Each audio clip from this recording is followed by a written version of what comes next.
Amém, irmãos? Vamos ficar de pé, em nome do Senhor Jesus. Vamos fazer uma oração. Quem crê no poder da oração aqui?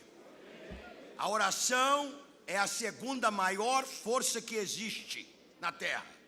A primeira força é a palavra de Deus. A segunda é a oração. O Senhor Jesus falou em Mateus capítulo 7, versículo 7 e 8. Pedi e buscai e batei e abri-se-vos-á. Aí Mateus 7, 8 ele diz: porque todo que pede, recebe.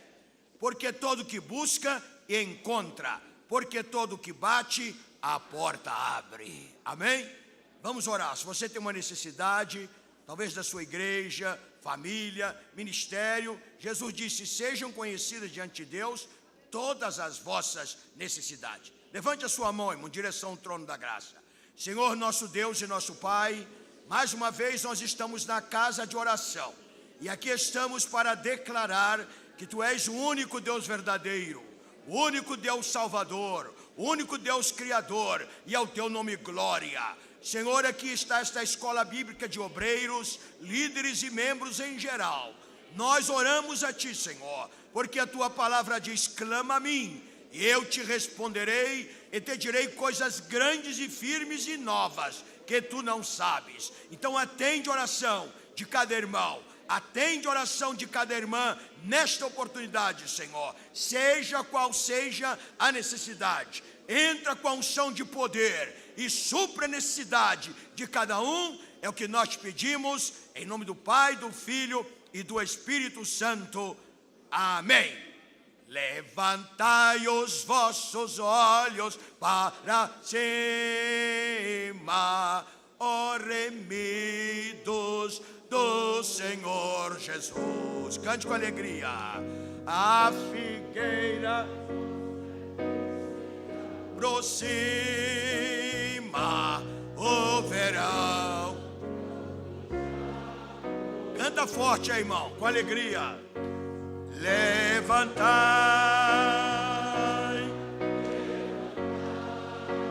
vossos olhos.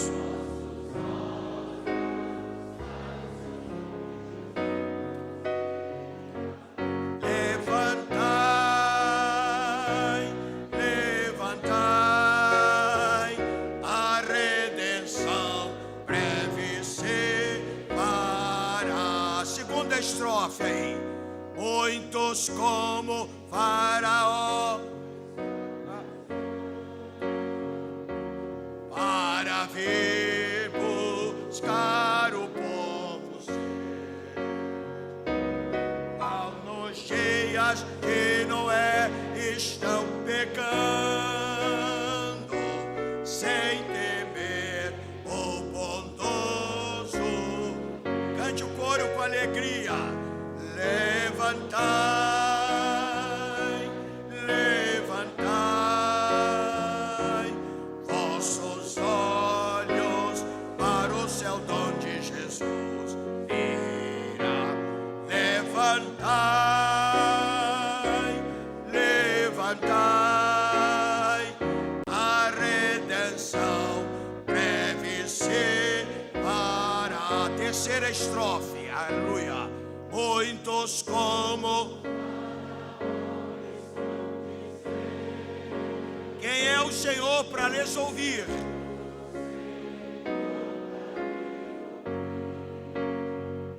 E também o coração endurecendo, mas as pragas estão para vir. Cante com alegria. Levantai, vossos olhos, vossos olhos. Levantai, levantai, a redenção breve se fará. Diga para a pessoa que está ao seu lado: Jesus está voltando. Pode se sentar. Vamos abrir o livro na página 40 e 9. Eu vou pedir aos irmãos da mídia que coloquem a última aula, por favor. Rapidamente aí coloquem a última aula, né? Que não será esta a última aula. A última reflexão eu vou fazer amanhã. E amanhã eu fiz uma troca aqui. Amanhã eu falarei sobre o bema. Bema é a palavra grega para tribunal. Amanhã eu vou falar sobre o bema, o tribunal de Cristo. E agora nós vamos falar sobre a maior festa. É o próximo, a próxima aula, por favor. Não é essa não. Essa é para amanhã, a próxima aula. Nós vamos falar sobre as bodas do Cordeiro. Amém, irmãos? As bodas do Cordeiro está na página de número 49. Muito interessante a aula que o pastor Douglas falou. E dentro da educação nós temos 3 esferas importantíssimas: educação secular, educação religiosa e educação cristã. Eu sou educador cristão, né? Não sou educador secular nem religioso, porque religião engloba todas as religiões. A educação cristã é aonde Cristo está. O lar cristão é aonde Jesus está. A igreja não dá essa educação. A educação cristã começa no lar. É uma função do pai e da mãe. A educação cristã é do lar. A igreja complementa. A escola dominical complementa. Essa escola bíblica, nós estamos tratando de educação cristã. Escatologia cristã. E quando a gente faz, né, irmãos? Você faz um balanço, né? Quanto é que custa a educação secular? Quanto é que custa a educação cristã? Quanto é que custa uma revista escola dominical? Qual é o valor da revista escola dominical? R$7. Quantas revistas você usa por ano? 4 revistas. Quanto é que você gasta de escola dominical?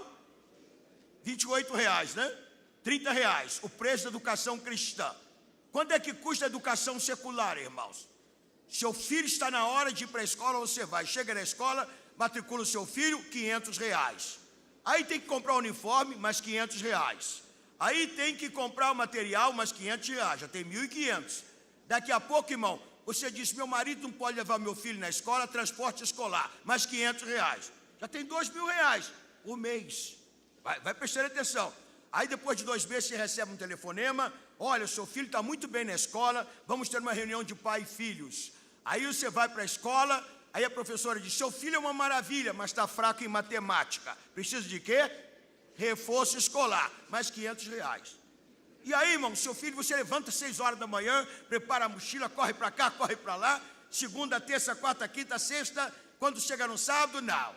Meu filho está cansado. Domingo, não vai na escola dominical, vai ficar em casa. Porque a semana, aí você vai gastando dinheiro, gastando, e entra no cartão de crédito, e cai na mão do agiota, e vai no cheque, e aquela coisa tremenda. Quando seu filho vai entrar na faculdade, ele abandona a igreja. Por quê? Por que abandonou a igreja? Faltou a educação cristã. A igreja não educa ninguém, a igreja complementa. A educação cristã é no lar. É meu dever como pai e o seu dever como mãe. Então, irmão, é muito importante você compreender isso. Hoje é ótimo você ter um filho engenheiro, ter uma filha médica, um filho psicólogo. É ótimo. Mas estão no mundo. O que adiantou? Estão no mundo, perderam, irmãos. Nós estamos perdendo, eu e minha esposa, viajamos pelo Brasil inteiro, e mais de 100 países do mundo. A educação cristã não pode faltar. Parabéns à igreja de Curitiba, parabéns ao departamento de educação cristã desta igreja, que promove essa escola. E aqui nós temos irmãos da Argentina, nós temos irmãos do Paraguai, temos irmãos de muitos lugares do Brasil. Glória a Deus por isso. Amém, irmãos? Vamos colocar aí, por favor, pessoal da mídia, o versículo da palavra de Deus, Apocalipse capítulo 19. Apocalipse capítulo 19, o versículo 7 e 9. Enquanto você abre a sua apostila na página 49. Louvado seja o santo nome do Senhor. Vamos ler esses 2 versículos, 3 versículos. Apocalipse capítulo 19, do versículo 7 ao 9. A maior festa de todos os tempos, a realizar-se no céu, será as bodas do Cordeiro. E é muito interessante, né? Nós observarmos a palavra de Deus. Leia comigo então, Apocalipse capítulo 19, versículo 7. Toda a igreja leia, por favor. Regozijemo-nos porque vinda e já a sua esposa se aprontou. Por que Jesus não veio ainda, irmãos? Por que Jesus não veio ainda? Porque a noiva não está pronta. A noiva não está pronta, mas nessa escola ela está se aprontando. Versículo 8, vamos lá, né? Todo mundo. E foi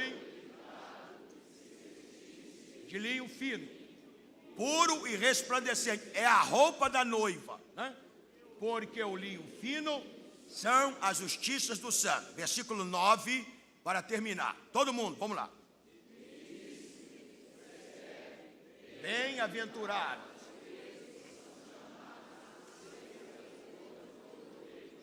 E disse-me, estas são as de Deus.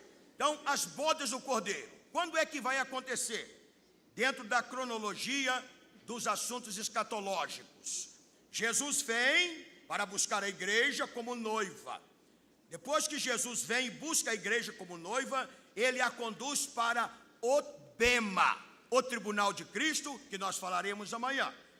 O tribunal de Cristo não será um tribunal judicial, não será um tribunal que vai condenar pessoas, vai ser o julgamento da igreja na parte das obras.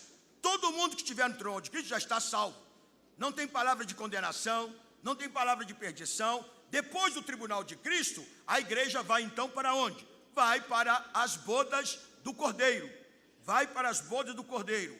E aqui eu coloquei no livro seguinte, no primeiro livro da Bíblia, Gênesis capítulo 24, encontramos, irmãos, uma figura das bodas do Cordeiro. Foi quando Abraão, que é um tipo de Deus, ele chama Eliezer, que é um tipo do Espírito Santo, era o seu mordomo maior, e manda Eliezer ir aonde? Ir na terra da Palestina e buscar uma noiva para o seu filho Isaque. Abraão é o tipo de Deus, Eliezer é o tipo do Espírito Santo, e a moça, né? Como é o nome da moça? Como é o nome dela? Ela é o quê? Representa a igreja. E o Isaque, quem é? É o noivo, é o Senhor Jesus. Então nós encontramos aqui, a igreja é a noiva que se prepara para ser esposa do Cordeiro. 2 Coríntios, capítulo 11, versículo 2, coloca por favor. A igreja é a noiva que se prepara para ser esposa do Cordeiro.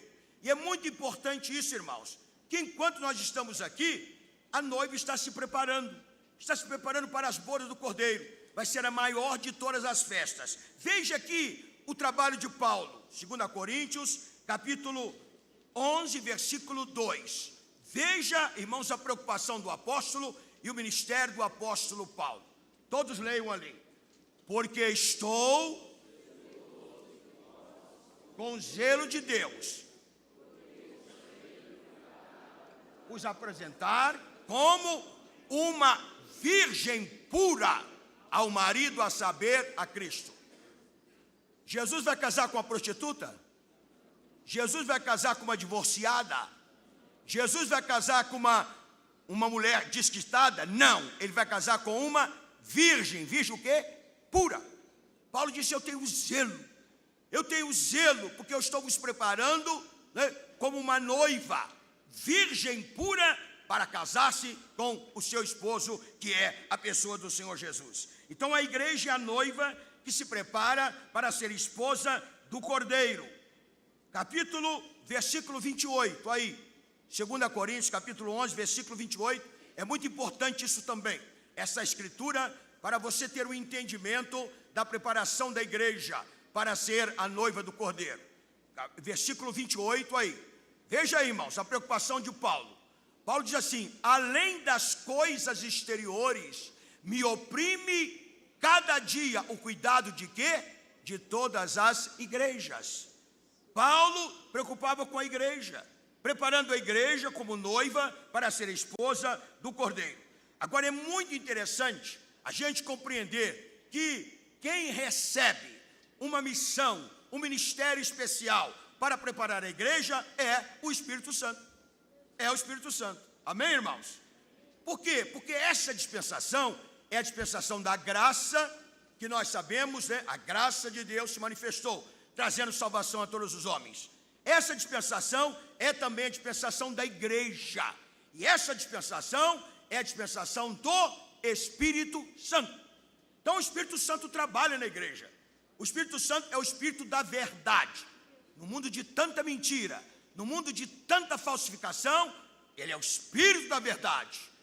E o Senhor Jesus, ele disse o seguinte, nós vamos ler lá, né? Ele falou, o Espírito da verdade. 1 Coríntios, capítulo 3, versículo 16.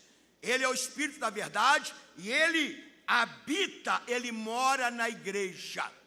O Espírito Santo mora na igreja. Jesus disse, ele morará em vós, ele habitará em vós. Nosso corpo, o que é, irmãos? Templo de quem? Do Espírito Santo. Então você tem que cuidar do seu corpo, tem que tomar banho, tem que se alimentar direito, tem que cuidar do corpo, irmão. Tem que, cuidar do cabelo, tem que dormir direito. Por quê? Porque o seu corpo é o templo do Espírito Santo. Eu só tenho 72 anos de idade. Tem gente que não acredita. 7,2, irmão Joá? 7,2. A gente viaja para a África, viaja para a Índia, para tudo quanto é lugar. Por quê? Porque o nosso corpo é o templo do Espírito Santo.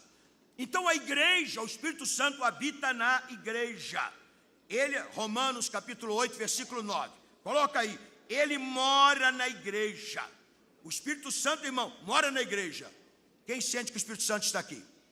Ele está aqui. Romanos capítulo 8, versículo 9. Leia comigo aí. Vós, porém, carne, mas no Espírito, se é que o Espírito de Deus habita em vós.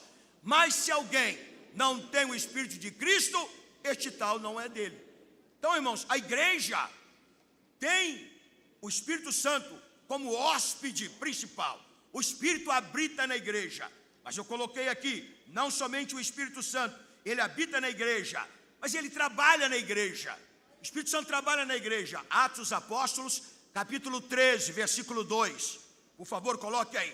Diz a Bíblia que a igreja de Antioquia estava reunida quando de repente, nós vamos ler a palavra de Deus, o Espírito Santo disse, veja aí, leia comigo, irmão. E servindo eles e jejuando, disse quem? Espírito Santo, apartai-me. Então o Espírito Santo, ele está na igreja. O Espírito Santo trabalha na igreja. O Espírito Santo é um vento, irmãos. O Espírito Santo é um vapor. O Espírito Santo é uma coisa etérea. O Espírito Santo é uma fumaça. O Espírito Santo, diga, é uma pessoa. A pessoa da terceira idade. E como pessoa, o Espírito Santo tem vontade. Ele distribui os dons de acordo com a sua vontade. Como pessoa, o Espírito Santo tem emoções. Efésios capítulo 4, versículo 30, o que diz? Não entristeçais o Espírito Santo, no qual foste selado para o dia da... Tem crente entristecendo o Espírito Santo. Você fala um palavrão, você entristece o Espírito Santo. Você fala uma mentira, você entristece o Espírito Santo. O Espírito Santo é uma pessoa real.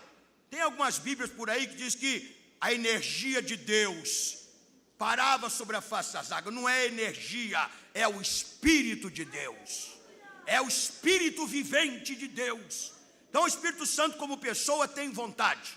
O Espírito Santo como pessoa, ele tem o que, irmãos? Ele tem emoções. E o Espírito Santo como pessoa, ele também tem intelecto. Ele discerne, ele conhece as coisas. Louvado seja o nome do Senhor. Então o Espírito Santo trabalha na igreja.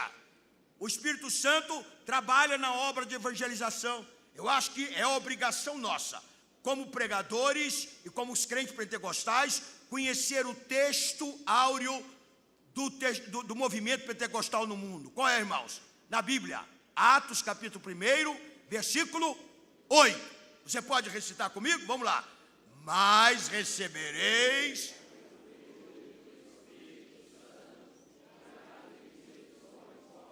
e ser-me-eis testemunhas, tanto em Jerusalém, como na Judeia, Samaria e até os confins da terra.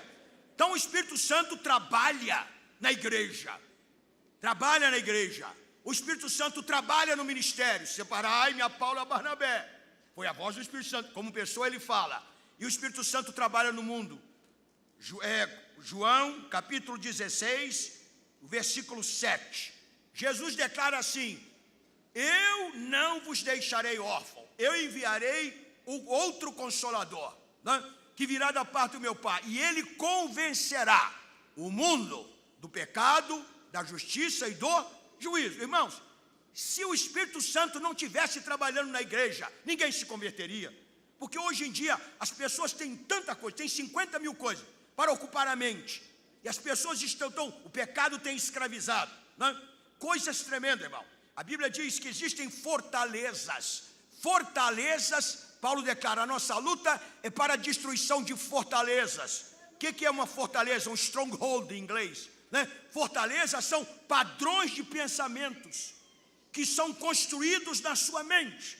E estas fortalezas são inquebrantáveis. Não é a minha pregação, não é a sua eloquência, não é a sua dialética, não é a sua exegese que vai convencer. Uma pessoa que tem uma fortaleza na mente. Como é que acontece uma fortaleza que o diabo trabalha? Chega uma pessoa na igreja, olha para uma irmã e diz: irmã, eu nunca vi olhos tão lindos da minha vida como os seus. A irmã, primeira vez que esse irmão chega na igreja, cheio do Espírito Santo, diz que meus olhos são lindos. Faz 6 meses que meu marido não toca em mim. Faz 6 meses que meu marido não fala para mim. Nunca falou isso para mim. Aí ela abre a mente. Quando ela abriu a mente, que é a parte principal do corpo, aí os demônios entram, né? Aí ela começa: meus olhos são lindos no computador. Dirigindo o carro, meus olhos são lindos. E vai para o banheiro, cheio de pé de galinha, meus olhos são lindos. E aí, meus irmãos, meus olhos são lindos. Aí, irmão, quando ela chega lá, quando ela abriu a mente, os demônios encostos entram e começam a construir a fortaleza. E ela pensa de repente, peraí, preciso parar com isso. Afinal de contas, eu sou casada. Afinal de contas, eu sou obreiro da igreja. Aí ela quer parar de pensar, já não pode mais, porque a fortaleza já foi construída. Os pastores sabem, pastor Wagner sabe. O obreiro chega: pastor Wagner, eu não consigo tirar essa mulher da minha cabeça. Mas, irmão, tu é obreiro na igreja, irmão. Tu é dirigente da igreja, eu não consigo tirar. Igual uma irmã, chegou: pastor, tive um sonho maravilhoso com você. Amém, irmão. No outro domingo: pastor, tive outro sonho com você. Nós estávamos no aeroporto. Amém, irmão. No terceiro: pastor, sangue de Jesus tem poder, irmão. Para de sonhar comigo. Você começa a pensar, irmão. Aí o diabo entra e constrói uma fortaleza. Para destruir essa fortaleza, só a ação do Espírito Santo. Ele convencerá. E tem muita gente assim. Por quê? Você escuta a palavra. Eu me lembro que eu estava em Paris, na França. Aí um casal estava divorciado. E a irmã falou para mim, quando eles chegaram para alugar, ela e o marido dela chegaram para alugar ali o apartamento em Paris, a vizinha veio, a primeira coisa que a vizinha falou: todo casal que mora aqui divorcia. E a irmã, em vez de repreender, resistir na fé, não era no seu argumento não, resistiu o diabo firme na fé, resistência na fé, simplesmente ouviu, divorciou. Está entendendo, irmão? Você abre a mente, o inimigo entra, e os demônios constroem uma fortaleza, padrões de pensamentos contrários à palavra de Deus. Para tratar com as fortalezas, só a ação do Espírito Santo. Ele convencerá. Os argumentos, né? Jesus disse assim: conhecereis a verdade e a verdade vos libertará. Toda a verdade liberta. Na sua profissão, a sua verdade liberta. Aí, o camarada endiabrado disse assim: essa é a verdade de Jesus, a minha é outra. Está entendendo? Essa é a verdade de Jesus. Então, a ação do Espírito Santo preparando a igreja para as bodas do Cordeiro é muito importante. O Espírito Santo, irmãos, ele, né, convence do pecado, da justiça e do juízo. O Espírito Santo sela a igreja, tornando-a pertencente a Cristo. Quando você compra alguma coisa, você coloca o selo, os 144 mil vão ter o selo de Deus. Uma das características do selo é pertencimento. Então você é propriedade daquela pessoa que selou. Quando o Espírito Santo selou a igreja é de Jesus. A igreja é de Jesus. Você é de Jesus, então Ele sela. A Bíblia diz, né? Não entristeçais o Espírito Santo, no qual fostes selados. Nós fomos selados. Nós temos a marca daquele que nos selou. Você tem o selo de Deus. Então o Espírito Santo sela a igreja, pertencendo a Cristo. O Espírito Santo unge a noiva, coletiva e individualmente, para ser esposa do Cordeiro. E a gente tem várias referências bíblicas. Atos capítulo 10, versículo 38. O Senhor Jesus, Ele entra na sinagoga no dia de sábado, e havia uma cadeira principal que ninguém se assentava. Era a cadeira do Messias. Jesus entra na sinagoga no dia de sábado, toma o livro da lei e abre em Isaías, o profeta messiânico, no capítulo 61, e ele lê: o Espírito do Senhor está sobre mim, pois que me ungiu. Aí ele fala do ministério: para libertar os cativos, para curar os quebrantados do coração, os depressivos, para abrir os olhos do cego, para soltar das prisões. E a Bíblia declara: e tendo fechado o livro, ele fecha o livro profético e ele declara: hoje se cumpriu esta escritura em vossos ouvidos. E ele se dirige e se assenta na cadeira do Messias. Irmãos, que coisa maravilhosa é quando a igreja é uma igreja ungida pelo Espírito. A unção é que faz a diferença. É a unção, não é a sua pregação, irmão. Foi como aquele, né? A reunião de intelectuais. Havia uma reunião de intelectuais e ali haviam vários poetas. Aí o pessoal disse assim: olha, você é poeta, né? Você não quer declamar uma poesia para nós? Aí ele disse: vou declamar. Eu vou declamar a poesia do Salmo 23. Aí ele declamou aquela poesia, todo mundo ficou: uau, que coisa extraordinária, que coisa maravilhosa. Todo mundo embevecido com a declamação do Salmo 23. Nesta reunião de intelectuais havia um cristão verdadeiro. Havia um crente. Ele disse assim: eu também queria declamar uma poesia. Você também quer? Tudo bem. Qual é a poesia? O Salmo 23. Aí ele declamou e foi totalmente diferente. O pessoal disse: mas rapaz, o outro, a técnica, a declamação foi extraordinária, mas você superou 1000 vezes mais. Qual é a diferença? Ele disse: a diferença é o seguinte: ele conhece o Salmo do pastor, eu conheço o pastor do Salmo. Amém, irmãos? A unção é que faz a diferença. Quando o Senhor falou para Gideão: Gideão, você vai fazer a guerra. Você vai fazer a guerra. Ele disse: Senhor, mas eu sou menor na casa do meu pai. A tribo do meu pai é a menor em Israel. Eu disse: não tem problema, Gideão. Eu vou colocar minha unção sobre você. Deus colocou a unção e Gideão tocou a buzina. 33.000 pessoas vieram. Porque Gideão tinha os olhos azuis? Não. Por causa da unção de Deus que estava sobre Gideão. Então, irmãos, é a unção que faz a diferença. Nós precisamos buscar a unção de Deus. Você se lembra de Davi? Né? O Senhor disse assim: achei a Davi meu servo. Deus achou, Deus estava procurando. Será que Deus pode encontrar alguém aqui nessa escola? Será que Deus pode encontrar alguém? Deus está procurando. Os meus olhos procurarão os fiéis da terra. Deus disse: achei a Davi e ungi a Davi. Deus vai te encontrar e Deus vai te ungir. Agora, nova unção, irmão João, tem nova unção? Não tem nova unção, só existe uma unção. A unção que vocês receberam dele. Então o Espírito Santo unge a igreja. Uma coisa é a igreja ungida, outra coisa é a igreja ser unção. Agora alguém pode perder a unção? Não, ninguém perde a unção. Mas tem hora que ela não se manifesta. Deus está presente em todo lugar, sim ou não, irmão? Mas tem hora que a presença de Deus não se manifesta. A mesma coisa é a unção. Então nós pregadores, você como pregador, você tem que buscar unção. Senhor, unge, unge, unge, me unge, Senhor. Quando eu abrir a boca, que a tua glória apareça. Porque Moisés era ungido. Moisés disse: Senhor, eu sou ungido, eu quero ver a tua glória. Você quer ver a minha glória, Moisés? Ninguém viu a minha glória, mas eu vou te mostrar. Você tem a unção? Agora, quer ver a minha glória? E aí Deus revelou a glória dele, e Moisés sentiu a presença de Deus. Irmãos, quando Deus revela a glória para os ungidos, é coisa tremenda. Quando Salomão foi inaugurar o templo, diz a Bíblia, Salomão estava paramentado, o rei, todos, né? Primeiro gabinete, os sacerdotes, os levitas, tudo preparado, sacrifício, tudo pronto. Era festa em Israel, era um dia histórico, era um dia memorável. Quando Salomão começou a orar, a glória chegou. E quando a glória chega, o rei para de falar. Quando a glória chega, o sacerdote para de ministrar. Quando a glória chega, o levita para todo mundo. pastor para, presbítero para, as irmãs param, porque quando a glória chega, Ele é quem salva, Ele é quem cura, Ele é quem liberta. Irmãos, quem quer ver a glória de Deus aqui hoje? A minha glória, então a unção, o selo da unção, irmãos, e a gente sabe disso, né?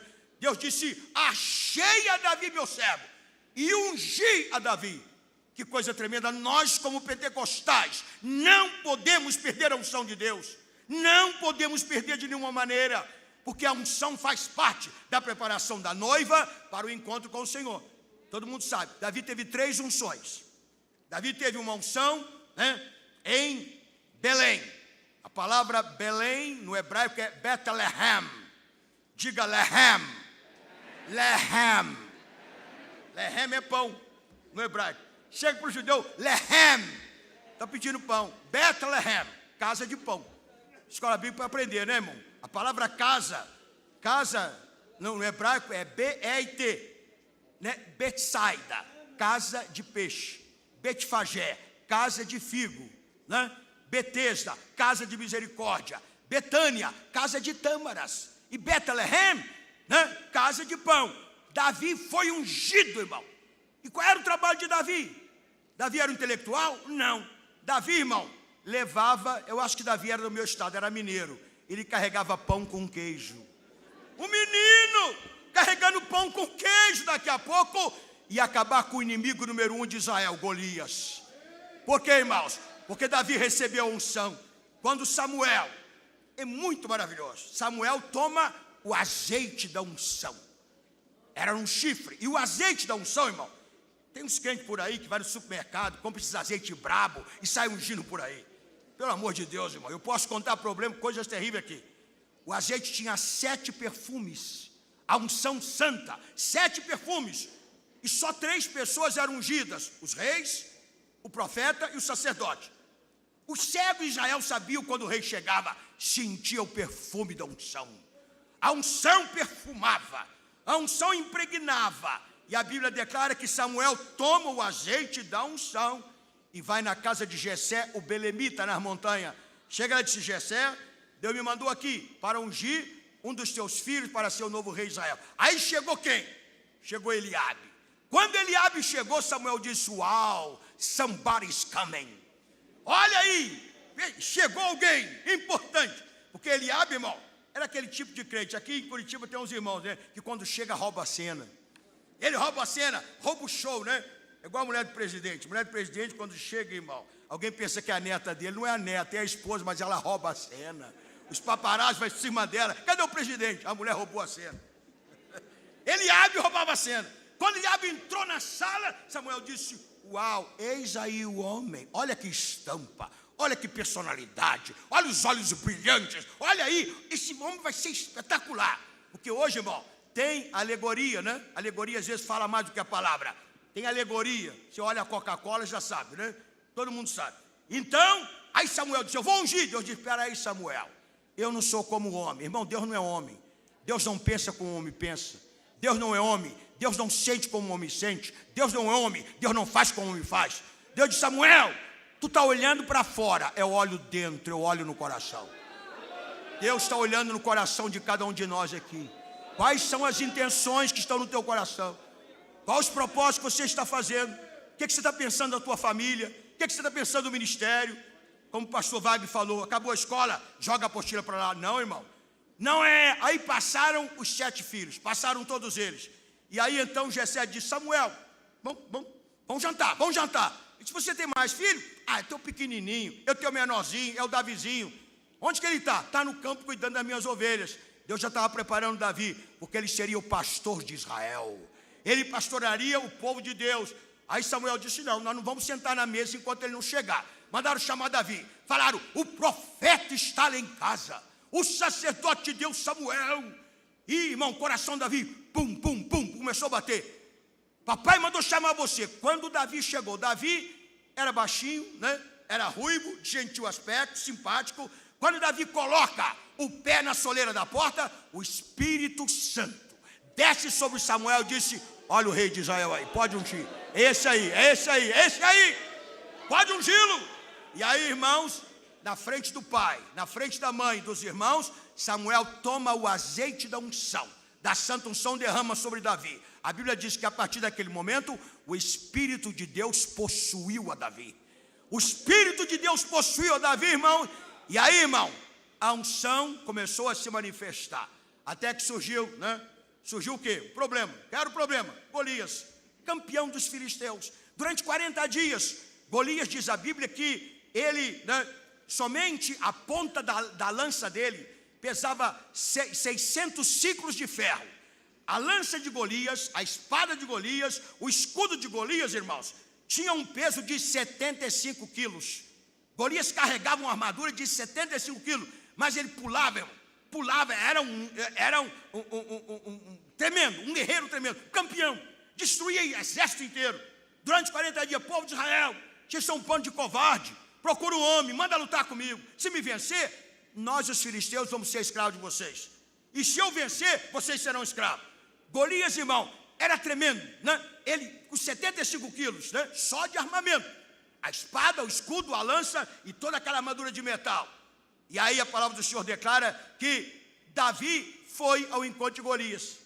E é muito importante quando você tem a unção de Deus. Quando você tem a unção de Deus, irmão, você não depende da capacidade humana, depende do sobrenatural de Deus. Você tem a mente sobrenatural, teus desejos têm o poder de Deus. Eu poderia contar exemplos aqui. O trabalho que eu e minha esposa fizemos na África, fazemos na Índia, no meio de 33 milhões de deuses, coisas tremendas, evangelizando a Aparecida do Norte. Irmão, ameaçado de morte várias vezes, mas quando a unção se manifesta, não tem ninguém. Por quê, irmão? É igual, diga comigo, o pulo do gato. Quem conhece a história do pulo do gato? Você conhece, irmão? A história do pulo do gato? A onça viu o gato pular. Disse, gato, o seu pulo é tão bonito, quer me ensinar uns pulos aí? Sim, dona onça. Pulo número 1, pulo número 2, tirou 20 pulos. Aí a onça pensou, agora eu como esse gato. Eu aprendi os pulos dele, aí ela foi, pulou. Aí ele deu um pulo para trás. Eu disse, seu gato, esse pulo o senhor me ensinou. Esse é o pulo do gato, dona onça. A gente não ensina ninguém, não. Crente tem que ter o pulo do gato, irmão. Tem que aprender o pulo do gato. E o Espírito Santo coloca o pulo do gato. Quando chegou, irmãos, que falaram para o rei Saul, Davi, irmão, foi levar a merenda. O menino carregando merenda. O menino carregando pão e queijo. Talvez você diga, irmão Joá, eu não sou como os irmãos de Curitiba. Aqui está cheio de médico, né, irmão? Cheio de médico aqui. Irmãos, curso superior, 2, 3 faculdades. Eu sou do interior, irmão. Eu trabalho lá no interior. Irmão, não importa a tua origem, a unção de Deus vai descer sobre você. A unção do Senhor vai te possuir. E o pai disse, meu filho Davi, leva a merenda. Davi pegou a merenda, quando chegou no campo, irmão, chegou no campo, estavam os gritos de Golias, povo de Israel, 40 dias desafiando, manda alguém. Aí a unção movimentou em Davi. Ele disse, quem é este incircunciso? Cala a boca, Davi. Este é o gigante, o campeão dos filisteus. Cala a boca. Quem é este incircunciso? Para afrontar o Deus de Israel. Para afrontar o Deus que me ungiu. E aí Davi falou, se não tiver ninguém aqui em Israel para lutar contra este gigante, e falaram para ele, olha Davi, quem lutar contra o gigante e vencer, vai ganhar a filha do rei como esposa. Vai ganhar muito dinheiro. Ele disse, eu sou o cara. Eu vou ganhar isso. E disse, são um bando de covarde, né? Pois eu vou arrancar a cabeça desse gigante. Ele disse, eu vou arrancar a cabeça dele. Literal, Davi disse, eu vou arrancar. Mas Davi, ele é grande demais. Ele é grande demais. É por isso que eu vou acertá-lo. Se ele fosse pequeno, talvez eu não acertaria. E aí, chegaram para o rei e disseram, rei Saul, tem um boboca aí, tem um garoto aí que quer aparecer, dizendo que vai lutar contra o gigante. Nós, os teus servos, nós preparados na guerra, nós usamos as armas militares, está todo mundo com medo, o exército de Israel tremia, general tremia, coronel tremia, reco tremia, todo mundo tremia. Por causa de quê? Das ameaças de Golias. Aí mandaram levar Davi, vai falar com o rei Saul. Davi chegou, o rei Saul disse assim, é você o garoto que está espalhando aí, né? Está batendo a moral do meu exército aí, dizendo que vai lutar com Golias? Sim, rei, sou eu. O que você pode fazer? Ele disse, eu vim aqui contar 2 histórias para o senhor. Primeiro é o seguinte, eu sou pastor de ovelha. Um dia eu estava pastoreando as ovelhas do meu pai no campo, quando veio um urso. Quando veio o urso, rei, eu não tive medo. Peguei o meu cajado de pastor, fui atrás do urso e tirei a ovelha da garra dele. Aí o rei disse, epa, peraí. Irmãos, Quem é ungido sempre tem testemunho para contar. Quem é ungido sempre tem depoimento para prestar. Espera aí, o rei, que tem outra história. Veio o leão Davi, o rei da selva. O leão foi, pulou na minha ovelha. Eu disse, não, eu não vou entregar o campo, não. Peguei meu cajado de pastor, fui atrás do leão, tirei a ovelha e matei o leão. Tu matou o leão, Davi? Matei. Aí ele disse, não foi a minha habilidade, não foi meu conhecimento, a minha estratégia. Eu não era lutador de MMA, nem de Kung Fu. Mas Deus me livrou do urso. Deus me livrou do leão. O mesmo Deus, é uma questão de fé paralela. Deus que me deu vitória contra o urso e o leão, vai me dar vitória contra o gigante. Aí o rei disse, tudo bem, soldado, traz a minha armadura. Traz a minha armadura. Davi colocou aquela armadura. Irmão, presta atenção. Quando você tem a unção de Deus, você não depende da armadura de ninguém. Você não usa as armas de guerra de ninguém. O Espírito te capacita. O Espírito te prepara. Davi tentou andar, não, rei, não quer isso aqui não. Foi lá no ribeiro, pegou as coisas naturais. Pegou 5 pedras lisas e colocou na mão. A mão que levava a merenda. Eu tenho uma mensagem sobre a mão de Davi, que não vou pregar agora porque é de 2 horas, né? A mão de Davi, a mão que você faz tudo com ela. A mão do menino, a mão que levava a merenda, a mão que se levantava diante de Deus, né? Da onde me virá o socorro? Meu socorro vem dos montes? Não. Meu socorro vem do Senhor que fez os céus e a terra. Aí Davi escolheu 5 pedras lisas, pegou uma funda, né? E foi lutar contra o gigante Golias. Davi com a unção de Deus. Golias estava sentado no campo. Quando viu aquele menino, começou a zombar. Irmão. Tem gente que vai zombar de você. Tem gente que vai te criticar. Tem gente que vai te humilhar. Mas espere em Deus. Teu inimigo, Deus vai arrancar a cabeça dele. E você vai receber a bênção do Senhor. Davi, aí Golias começou a dizer, olha aí, mandaram. Bando de covarde, o povo de Israel. Bando de idiota, imbecis. Gente atrasada. Em vez de escolher os melhores guerreiros, escolher o exército inteiro, manda um garoto. E Davi ouviu quando Golias disse, hoje menino, os abutres do campo vão comer a tua carne. Vão comer a tua carniça. Davi calmo, tranquilo, porque, irmãos, a unção de Deus, ela trabalha na tua emoção. Um crente ungido não fica nervoso e apavorado, não. Controla as emoções. A unção de Deus controla o teu emocional. Quero ter um poder extraordinário, né? Davi ficou calmo, disse, Golias, você vem a mim, né, com espada, com escudo, com lança. Eu vou a ti, em nome do Senhor Deus dos exércitos. E aí Davi disse, fica sabendo, Golias, que não vai ser amanhã, mas hoje mesmo Deus entregará a tua vida nas minhas mãos. Quando Davi falou assim, Deus me livrou do urso, Deus me livrou do leão, vai me livrar da tua mão. Golias deu aquele salto de olímpico, né? De triveta, e arrancou a espada e veio. De um lado estava a nação de Israel, tinha judeus incrédulos. Davi vai ser uma vergonha, Davi vai ser massacrado, o gigante vai acabar com ele. Do outro lado, irmãos, estava o povo da Filístia. E aí Golias veio correndo, com aquele homem de quase 4 metros de altura. Aí o povo de Israel orava por Davi. Os filisteus gritavam, mata ele, acaba, arrebenta, Golias. Parecia a torcida do Flamengo, do Corinthians, né? Salve o Corinthians. E aí, irmão, mata ele, acaba com ele, arrebenta com ele. Aí, irmãos, Davi foi e tirou, né, irmão? Tirou uma pedra de 200 quilos. Foi assim, irmão? Qual era o tamanho da pedra? Pequenininha. Mas quando você tem a unção, a pedrinha pequena vira um míssil atômico. Irmão, Davi pegou aquela pedrinha, começou a girar e disse, Senhor, deixa ele chegar perto. Eu não posso errar.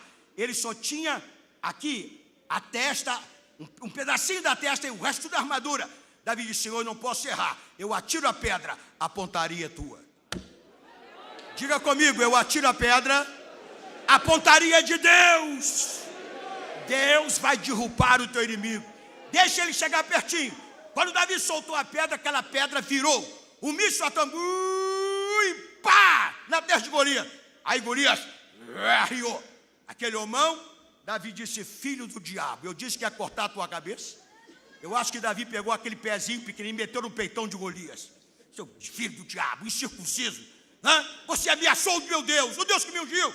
Davi não tinha espada. Pegou a espada de Golias, levantou e todo mundo olhando. Os filisteus, o povo de Israel, todo mundo olhando. Davi levantou no meio do campo, pum, cortou a cabeça, pegou a cabeça de Golias pelos cabelos, enfiou na ponta da espada, levantou e gritou: viva o Deus que deu vitória a Israel!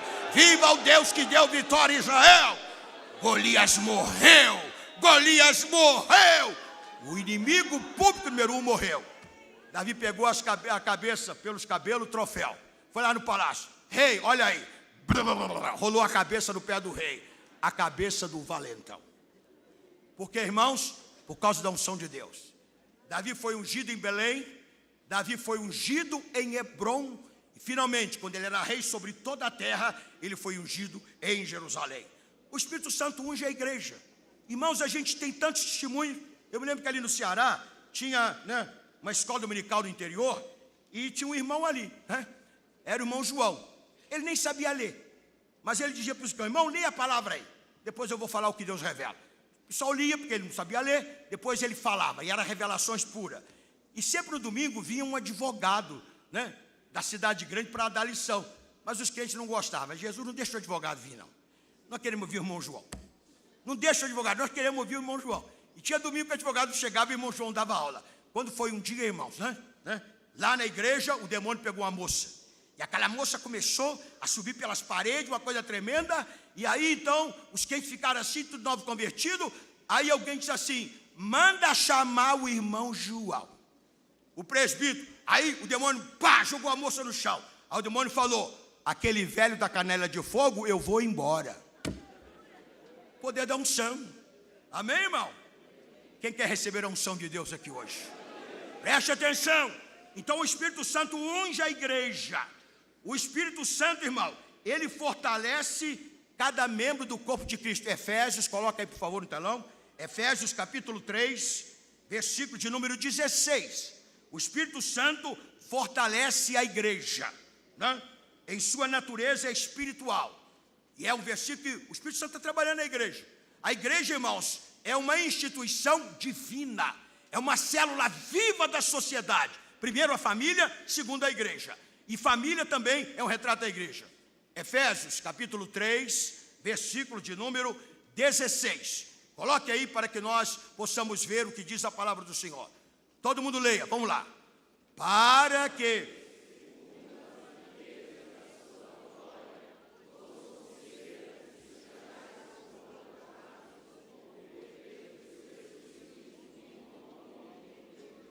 pelo seu Espírito no homem interior, para que segundo as riquezas da sua glória, da glória de Deus, vos conceda que sejais corroborados. É o conjunto da obra, com poder, pelo seu Espírito no homem interior. Nós estamos aqui, o Espírito Santo está trabalhando dentro de você, está te fortalecendo, está trabalhando, irmão, fortalecendo para você continuar a obra do ministério. O Espírito Santo guia a noiva em toda a verdade. João capítulo 16, versículo 13.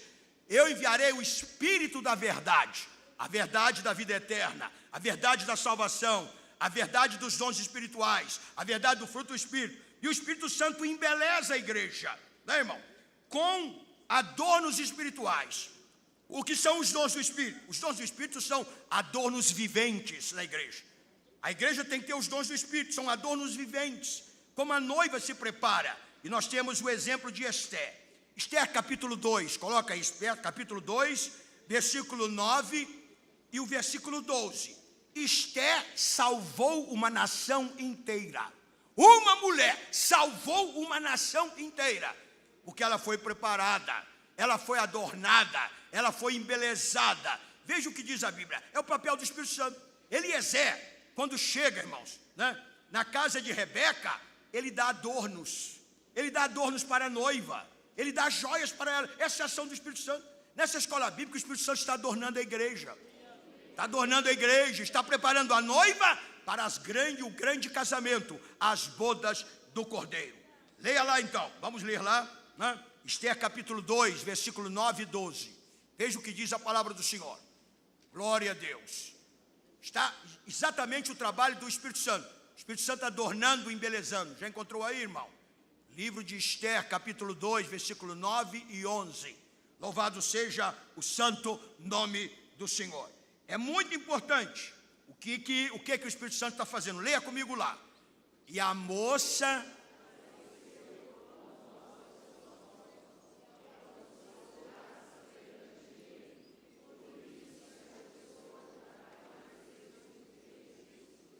como? Agora o versículo de número 11, né? O versículo de número 12, o 12 agora. Vamos lá, todo mundo, o 12, vamos lá.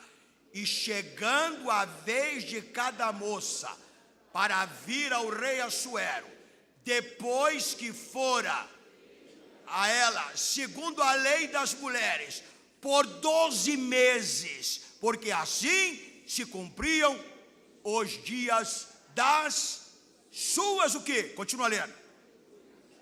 6 meses com óleo de mirra, 6 meses com especiarias e com as coisas para a purificação das mulheres. Esther, ela se casou com quem? Com o rei Assuero. Mas para se casar, se preparou. Ela se preparou durante um ano. Aloés, mirra, nardo, perfumes, purificações. Irmãos, é o que está acontecendo hoje na igreja. Quem é que faz essa obra? É o pastor? Não, é o Espírito Santo. Mas o Espírito Santo usa você. Quando você ministra a palavra no Espírito, quando você traz o ensinamento. Jesus disse, né? Vocês erram porque não conhecem a Escritura e nem o poder de Deus. Então, irmãos, o exame da Escritura, o estudo da Escritura livra você do erro. Livra do erro. Então, a noiva está sendo o quê? Preparada. Preparada, irmãos, para o encontro com o noivo. Agora, aonde serão as bodas do cordeiro? Será na terra? Não. Será no espaço? Não. As bodas do cordeiro, elas vão acontecer no céu. Depois que a igreja passar pelo tribunal de Cristo, o Bema, tribunal de Cristo, que eu vou falar amanhã na minha última participação, então vai para a sala do trono. Diz a Bíblia que vai haver o banquete. E a palavra do Senhor, neste livro aqui, os termos do Apocalipse, eu falo como era o casamento judaico. Demorava 7 dias. Sansão demorou 7 dias. O moço chegava para a moça e dizia para ela, eu quero namorar com você e tenho plano de casar-me com você. Ela disse, tudo bem, vai falar com meu pai. Então ele falava com o pai e disse, eu quero assumir um compromisso com a sua filha, compromisso de casamento. Aí o pai dizia para ele, você tem o dote para pagar? Tem o dote para pagar? Na Índia, por exemplo, não, irmão? Na Índia, o dote quem paga é a moça. É a moça, porque tem mais mulher na Índia do que homem. Então as moças pagam o dote para o rapaz. Entre os judeus não, o rapaz pagava para a moça. Aí dizia, tudo bem, eu estou pagando aqui o dote. Estou pagando o dote e agora eu vou preparar a nossa câmara nupcial. Aí dizia para ela, você fica aí, me espera. Jesus disse, né, irmão? Não se turbe o vosso coração. Credes em Deus e crede também em mim. Na casa do meu pai há muitas moradas. Se não fosse assim, eu não ia preparar morada. Mas eu vou preparar morada e voltarei. Diga, Jesus vai voltar. E voltarei e vos levarei para mim mesmo. Aí o moço ia e preparava a câmara nupcial. Aí os amigos do noivo, que diz a Bíblia, os amigos do noivo chegaram e disseram, você está noivo, né? Sim, eu estou noivo. E é interessante, no capítulo 15 de Lucas, você encontra quando Jesus estava comendo e bebendo com os pecadores. Jesus foi censurado pela elite religiosa. Esse aí come e bebe com pecadores. Irmãos, Jesus comia e bebia com os pecadores, mas Jesus não apoiava o que eles faziam. Jesus disse, os sãos não precisam de médico, sim os pecadores. Isso não tem nenhum problema. Você tomar um café com uma pessoa que não é crente, você vai ser um instrumento para aquela pessoa seja salva. Aí Jesus disse, eu vou contar para vocês 3 histórias. E falou para os doutores da lei. Jesus disse que havia um pastor. E esse pastor tinha um rebanho de ovelha. Tinha 100 ovelhas. Mas de repente ele foi contar as ovelhas e viu que faltava uma. Ele disse assim, essa é a ovelha negra, eu vou deixar para lá. Não. Ele pegou as ovelhas, 99, colocou no redil e foi buscar a ovelha perdida. Isto aqui é a obra missionária que é feita lá fora. Buscar as ovelhas que estão lá fora. É o trabalho que essa igreja faz. Aqui tem vários missionários. Buscar os que se perdem no campo. Aí Jesus disse, né? Tem a segunda história. Havia uma moça e essa moça estava noiva. E né, a alegoria da noiva era um diadema que ela usava. Nesse diadema, ela tinha 10 dracmas ou 10 joias. Mas de repente, faltou uma joia. Ah, faltou uma joia, o que eu vou fazer? E agora? Porque quando ela saía com diadema, todo mundo olhava, essa moça está noiva. Ela tem um compromisso, tem 10 diademas, mas perdeu, o que eu vou fazer? E perdeu aonde? Perdeu dentro de casa. É o crente que se perde dentro da igreja. Crente que está na igreja, mas a igreja não está nele. Crente que está na Bíblia, mas a Bíblia não está nele. Está perdido dentro da igreja. Obra missionária lá fora, ovelha perdida. Obra missionária dentro da igreja. Crentes que estão perdidos na igreja. Precisam ser evangelizados. E aí ela chamou as amigas: venha, me ajuda. Traga a vassoura, vamos acender uma lâmpada. E varreram a casa até encontrar a moeda. O pastor, ele procurou a ovelha até encontrar a ovelha. Quando ele encontrou a ovelha, ele se alegrou: achei a minha ovelha. Colocou no ombro e levou para o arraial, para o curral. Quando a moça encontrou a moeda dentro da casa, ela chamou as amigas: vamos celebrar, vamos fazer uma festa. E ela então, irmãos, fez a festa. Agora a terceira coisa que Jesus disse: a ovelha perdida, obra missionária lá fora. A dracma perdida, obra missionária dentro da igreja. Crente precisa ser salvo. Está na igreja, mas não é salvo. E a obra missionária dentro da família, o filho perdido. Filho perdido. O filho olhou para o pai e disse: papai, eu vou embora. Meu filho, você tem tudo aqui em casa. Oxigênio da fazenda, o verde, tem comida, tem cama, tem tudo. Não, eu vou, papai. E foi embora. Foi embora, né? Mas depois ele chegou a um ponto que ele disse: não, olha eu, um judeu, no meio dos porcos, irmão, né? Aquela imundícia, aquela coisa terrível. E ele disse: não, eu sei o caminho de volta. Eu sei o caminho de volta para a casa do meu pai. Quantos empregados do meu pai tem abundância de pão? Eu estou aqui morrendo de fome. Ele valia menos que um porco. O judeu, o porco é o animal mais imundo para o judeu. Aquele moço disputava com os porcos. Ele disse: eu sei o caminho, vou me levantar. Levantar-me-ei e voltarei para casa. Procurarei o meu pai e eu vou confessar o meu pecado. Papai, pequei contra o céu e perante ti. Eu quero declarar o seguinte: quando você peca contra pai e mãe, você peca contra Deus. Pecado, irmão, pecado contra pai e mãe é pecar contra Deus. E ele chegou e disse: papai, pequei contra os céus e perante ti, eu não quero ser teu filho. Irmãos, ele nunca deixou de ser filho. Saiu de casa e nunca deixou de ser filho.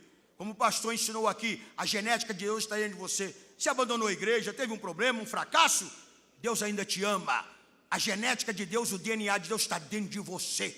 Jesus disse: a semente que meu pai plantou jamais será arrancada. Ele pintou e bordou, mas ele voltou. Ele voltou e confessou o pecado. Esse é o caminho do arrependimento. O verdadeiro arrependimento inclui confissão de pecado.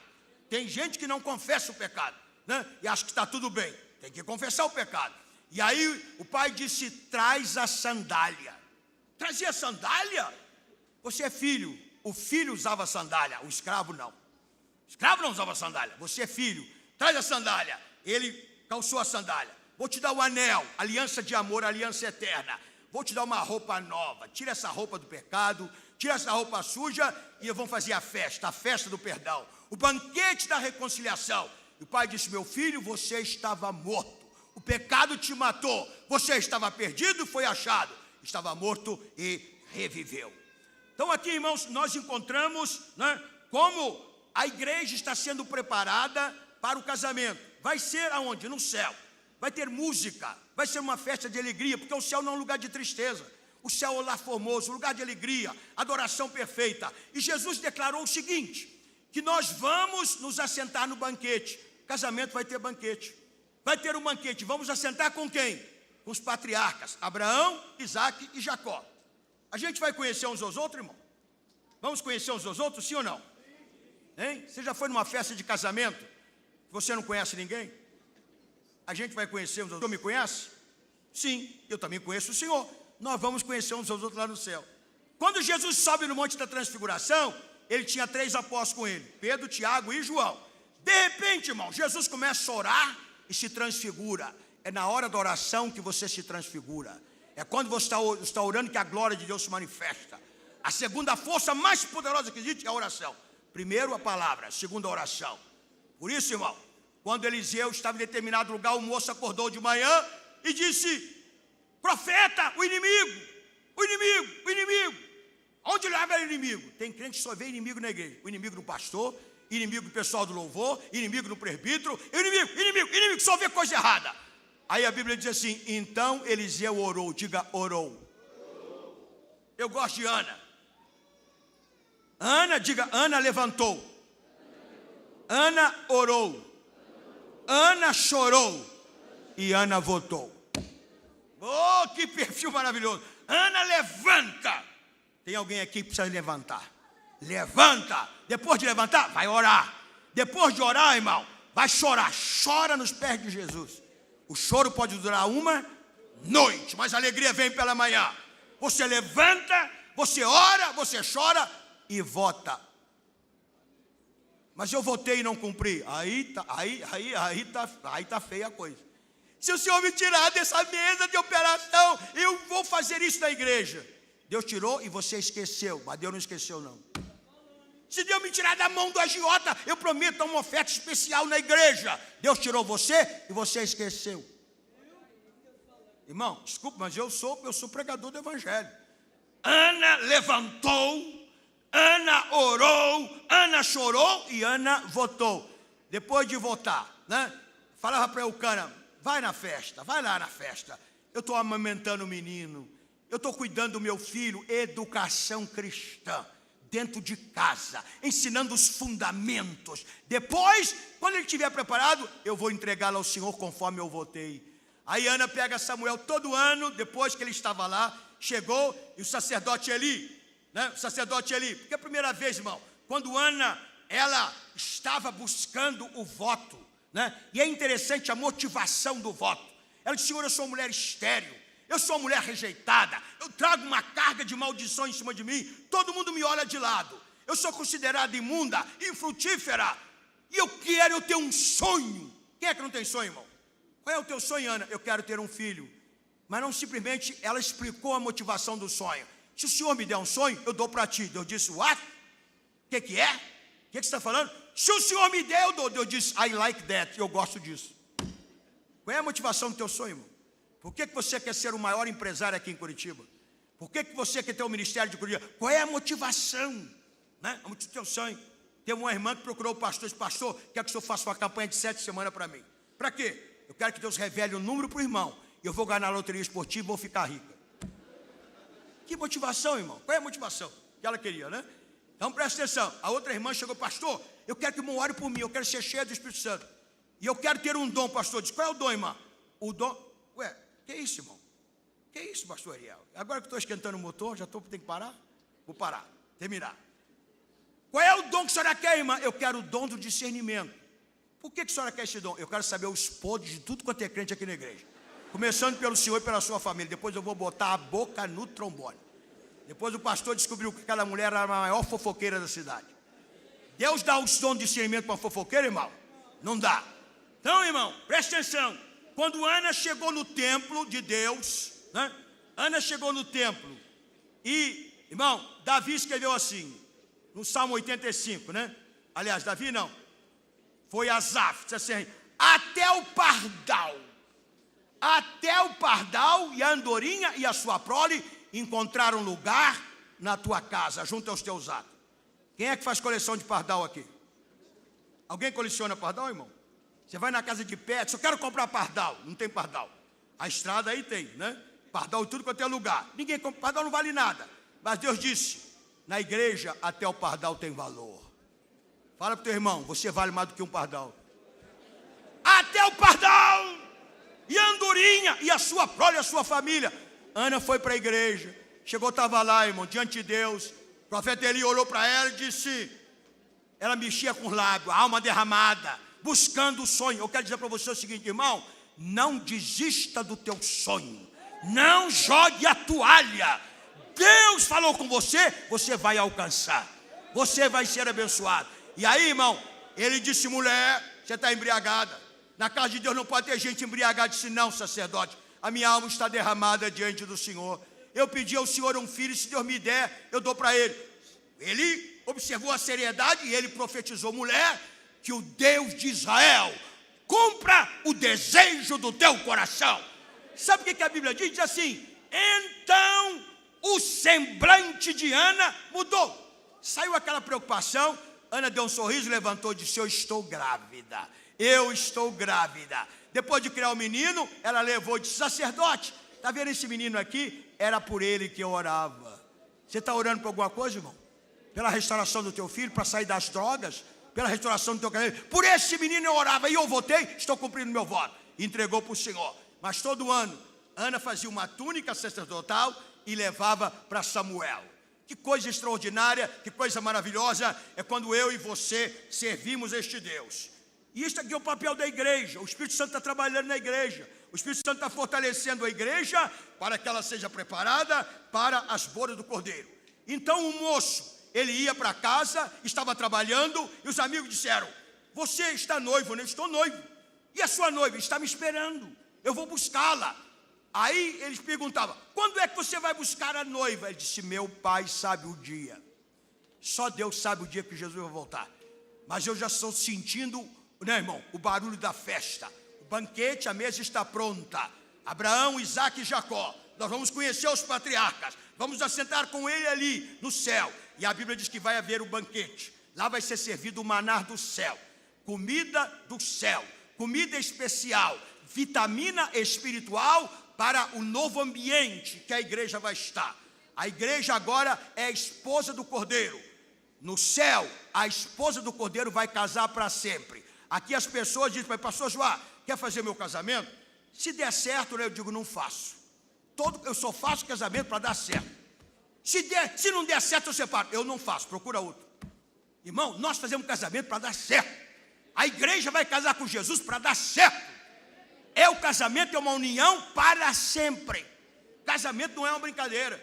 Casamento não é trocar. Não, se der certo eu fico com ela, eu fico com ele. Não, você casa para dar certo. Mas eu quero casar para ser feliz. Está errado. Você tem que casar para fazer alguém feliz. Se você faz alguém feliz, você é feliz. Amém, irmãos?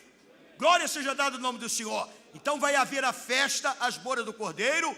E aí então, o filho, ele chegava, ficava na câmara. Aí o pai recebia os convidados para o banquete. Os convidados iam chegando, o pai ia recebendo. E aí então tinha uma pessoa que ficava na porta da câmara nupcial. Até que o moço saía com a noiva e disse assim: pronto, eu já me casei, agora é minha esposa. Aí o homem anunciava: o noivo vai apresentar a esposa. Aí ele apresentava, né? E lá em Cantares de Salomão, você encontra pomba minha, que andava pelas penhas, que andava pelos penhascos. Agora é a noiva. Agora não é a igreja militante, agora é a igreja triunfante. É a igreja triunfante e vai ser selado o casamento, as bodas do Cordeiro. Diga comigo: regozijemo-nos.